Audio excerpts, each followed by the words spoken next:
চলুন তাহলে শুরু করা যাক।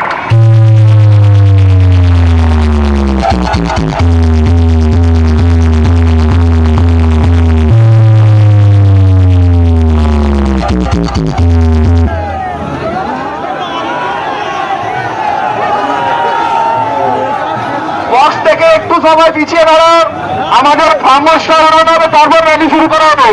বক্স থেকে একটু সময় পিছিয়ে দাঁড়া, ভলান্টিয়াররা একটু চেন করে খামোশটা উড়ানোর ব্যবস্থা করিয়ে দাও। ভলান্টিয়াররা একটু বড় চেন করে খামোশটাকে উড়িয়ে দেওয়ার ব্যবস্থা করিয়ে দাও। খামোশটা উড়িয়ে গেলে আমাদের র্যালি শুরু হবে। ভলান্টিয়াররা একটু করে চেন করে